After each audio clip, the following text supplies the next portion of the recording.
मेरा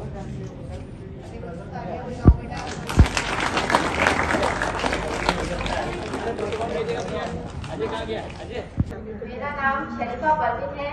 मैं इस विद्यालय में क्लास 12 आर्ट्स की छात्रा थी और अभी मैं 12th कर चुकी हूँ। पर सबको ध्यान रहेगा कि हाँ, शरीफा 12th A की थी, छात्रा थी।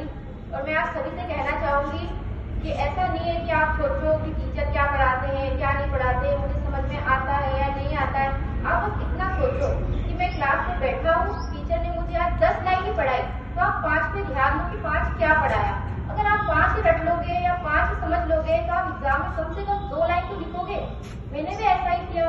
मेरे भी ऐसा था कि मैं यार क्या समझूं, क्या है क्या नहीं है। कुछ सब्जेक्ट थे थोड़े टफ लगते थे, पर टीचर्स ने इतने अच्छे से पढ़ाया, उन्होंने बहुत पढ़ाया। मेरा परसेंटेज और भी अच्छा जा सकता था, कहीं टीचर्स की कमी नहीं। उन्होंने इतनी मेहनत करी, सभी टीचर्स ने, सभी सब्जेक्ट टीचर्स ने।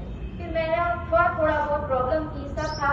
लेकिन उसके बाद मैंने टीचर से बात की, उन्होंने मुझे समझाया, मिनी मैम ने समझाया, मेघा सर ने समझाया।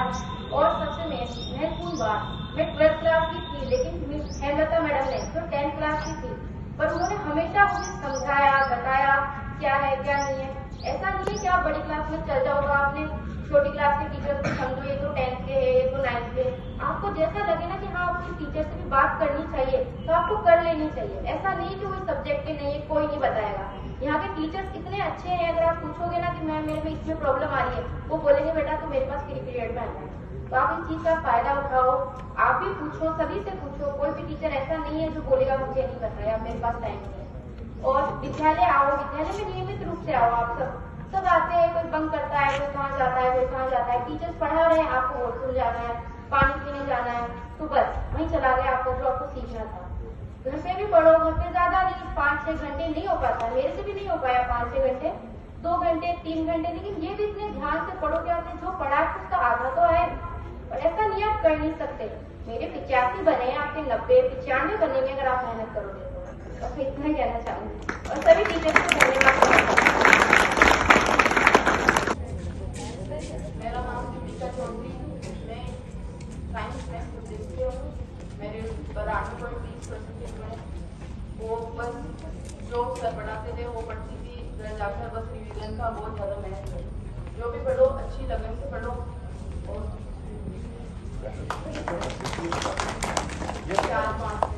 4-5 घंटे घर पे पढ़ती थी।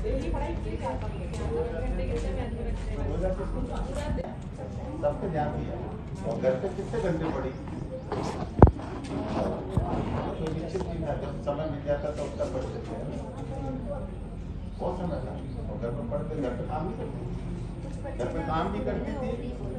देखो ये बोल रही है घर पे काम भी करती थी और घर पे पढ़ाई भी करती थी। जितना समय मिलता था काम के बाद, उतने ही ये पढ़ाई पर ध्यान देती थी। अपन एक ये महत्वपूर्ण बात है, अपन घर का काम करते हैं ना तो पढ़ाई छोड़ देते हैं। लेकिन मेरी क्लास की जर्नी बहुत अच्छी थी। जब जो है ना, जैसे कि साइंस और मैथ, जब भी टीचर्स पढ़ाते थे ना तो मैं बहुत मतलब कि ध्यान देती थी उसमें। साइंस में मैं बहुत वीक थी। साइंस में डायग्राम तो मुझे अभी भी नहीं आते, 8th क्लास की कम ही आते हैं। लेकिन मैं मतलब कि ध्यान देती थी। अभी जब हमारा पेपर भी आया था साइंस का, तो पेपर देखा था तो मतलब ये क्वेश्चन थोड़े डिफिकल्ट थे। लेकिन जो टीचर्स हमें पढ़ाते थे, जैसे कि रिंकू में समझाती थी कि बेटा ऐसे करो, ये तुम ऐसे कर सकते हो, तो हम उस पर ध्यान देते थे। और जब मैं 2.5 घंटे पेपर के थे, मुझे कोई क्वेश्चन नहीं आ रहा है, तो मैं ध्यान देती थी कि मैम ने ये समझाया होगा, हाँ समझाया ही होगा। तो है ना, मैं सोचती थी तो आ जाता था, मुझे कैसे दिमाग में आ जाता था कि हाँ मैम ने ऐसे ना घूम के समझाया था, ऐसे करा था। तो सब दिमाग में आता था, क्योंकि उस टाइम बैठे सारा दिमाग में आता था। और आदरणीय प्रिंसिपल मैम और मेरे सभी साथीगण, बहुत खुशी का अवसर है कि हमारे विद्यालय की जो अभी गरिमा बनी हुई है, बहुत अच्छा परिणाम हमेशा मिलता रहा है। और मैडम के सानिध्य में तो हमने सबने ही ये सब चीज देखी है, बच्चों ने भी मेहनत करी है। हम बस यही चाहते हैं कि 100% नहीं तो कम से कम 90% बच्चे इस चीज को ग्रहण करें कि हमें मेहनत करनी है। और मेहनत नहीं करा है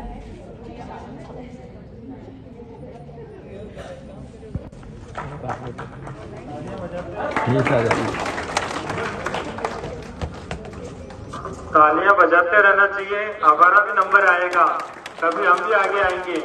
और हमारे हाथों में एक्यूप्रेशर पॉइंट्स होते हैं, जैसे तालियां बजाने से हमारे मेमोरी शार्प होती है और हमारी याददाश्त बढ़ती है, इसलिए हमको ताली बजाते रहना चाहिए।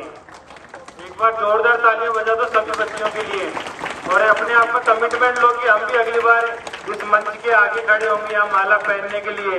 ये डेडिकेशन आज ही अपने